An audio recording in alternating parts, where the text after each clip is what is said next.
Hindi naman nila ako tinawagan. Kasi before, they would always call me. They would. They would always call. Last year, they would invite me, ask me, and try to share ideas. But more than a year now. May tawag din, may tawag sa dinos ko. Sinusi kayo. Ayun. Hindi ko alam eh, parang ganun lang. Hindi ko lang alam yun yung tamang ginosting termino. But that is literal application. Your short Nagkausap reaction daw po lang kayo po. last August. Sunod ka. Sige. Nagkausap daw po kayo last August. Yes, I initiated. I personally, God is my witness, I tried and initiated first yung song. But it took a while for them to give me a schedule. But it happened. I'm grateful for the time that Ate Hani gave me. Personally, before anybody else, to say my piece with her and the husband. Doon mo sinabi nung August. Actually, parang ano pa yata tayo, July pa yata tayo. July. Sa tabi yata yan. Sa Manila Hotel. Sa Manila Hotel. To be exact, in front of the general public in top room. You were saying? Bale, reaction lang yun. Sure. Viral yung president din namin kay Lacuna, which is pasok yung sinabi na huwag ka nang bumalik. Sabi ano natin, intindihin na lang natin yung ate ko. Siguro ano lang yun, yung puso ng ganda. Kasi sa akin naman, immaterial yung mga ganyang bagay. Ayokong pangunahan yung desisyon ng taong bayan. Mayor, ano ka bang mas maraming peace supporters nyo at sinasabi nila ng organic? Well, at least nandito kayo, you can ask around. Sabi ko sa kagabi, ini-interview ko sa bilyonaryo, nanawagan ako. Sinabi ko, ako pag wala kayong gagawin, KKB tayo. Tell everyone, Congressman Ernex Junicio, Congressman Carlo Lopez, Congressman Apol Nieto, Congressman JPV, Congressman Amado Bagachi, Congressman Joey Uy, and the entire City Council who joined Action Democratico Manila. Told them every month in our directional. Sabi ko sa kanila, magpakababang loob kayo, humarap kayo sa utaw, sabihin ninyo yung intention ninyo kung kayo'y first time na tatakbo. But if you are a re-electionist, o sabihin ninyo yung nagawa ninyo sa mamamayan. So I think to answer to that is with regard to your question and your question, is siguro ang pinakamabisa, magsabi na lang kami ng mga bagay na ginawa namin habang kami ay namumuno o nabigo na. Record, yun, tama, record. Sir, Sure. isa po sa mga nabanggit ni Mayor Hani, yung 15 billion pesos na ni-loan under the previous administration na nabanggit niya. So, Administrasyon ko, Diyos to yeah, opo. So committed tulungan naman ko na ho. siyang ituro. Kasi sabi po niya it would take another 20 years to pay. Masama daw. Did she say masama? Wala naman po siya nababanggit na masama. Okay. Una, pang sa Maynila. Now, having said that, happy ako na natulungan tayo ng bangko ng gobyerno, ng DBP at Land Bank. So kung meron man kikita sa interes ng utang, gobyerno rin. Dahil gobyerno naman ang Hypothetical question lang Sure. po. Kung manalo po kayo, ano ang una yung gagawin?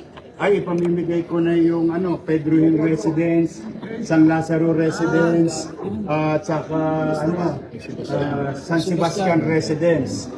Tatlong 20-story yung ating in-city vertical housing program. Pasyal lang po ninyo ngayon. Tapos na ba, Mayor? Kayo na po humusga. Our program, and I've been telling Vice Mayor Chichi Atienza, I always believe in MBN. Minimum basic needs. Housing, education, healthcare, and jobs. And these are the things during the pandemic, yung katulad na naitanong mo, Pasek Community, Binondominium 1, Tondominium 1, Binondominium 2. These are the things na pinuntahan ng salapi ng tao.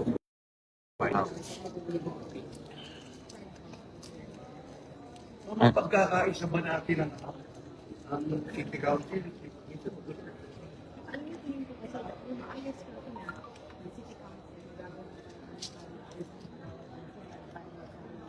Sabi sa dynamic group ng ating Salamat po.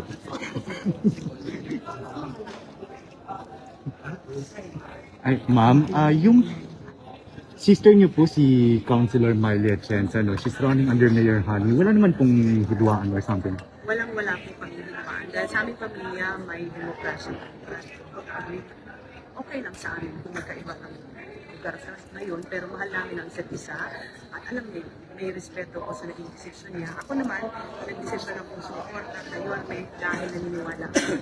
Isang personal na desisyon ko na suportado ng aking pamilya, lalo na ng aking ama.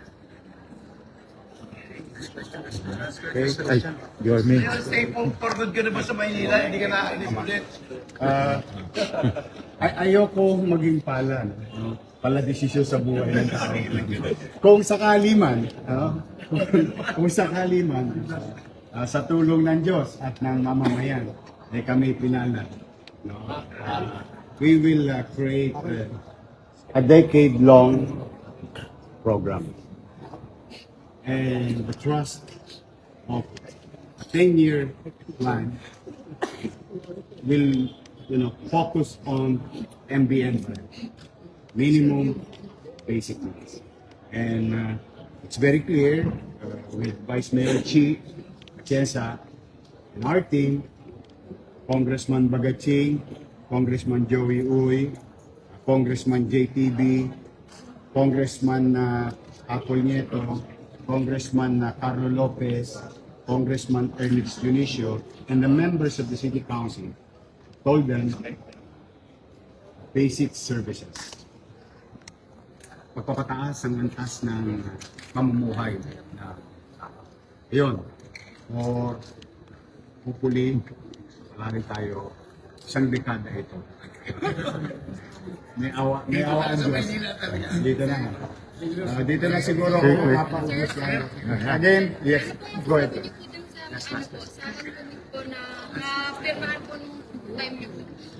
Because that was pandemic and it could have been amended during the time. But nga pala, yung mga taga-uste,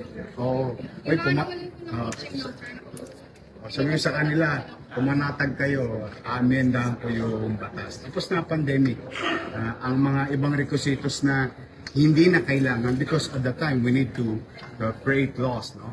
Pero pumanatag kayo, babaguhin natin yung sistema, yung mga health permit patungkol sa mga employment requirements ng ating mga At bilang panghuli, sa mga lolo't lola ko, nanay, tatay ko, na senior citizen, pumanatag kayo, ibabalik natin yung dating sistema ng pensyon.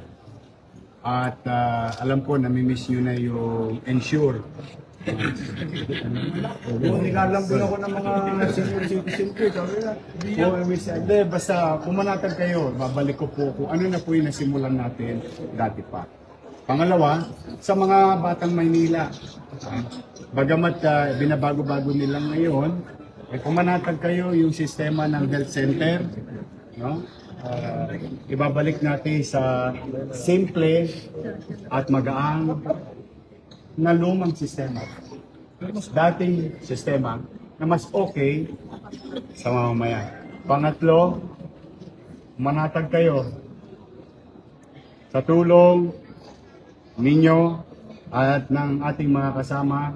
Andito si Chichi Atiesa at mga congressman natin at mga konsihal.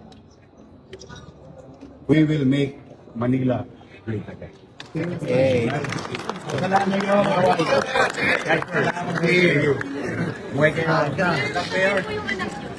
Ha? Oo, titira rin yun. Sasamahan ko lang.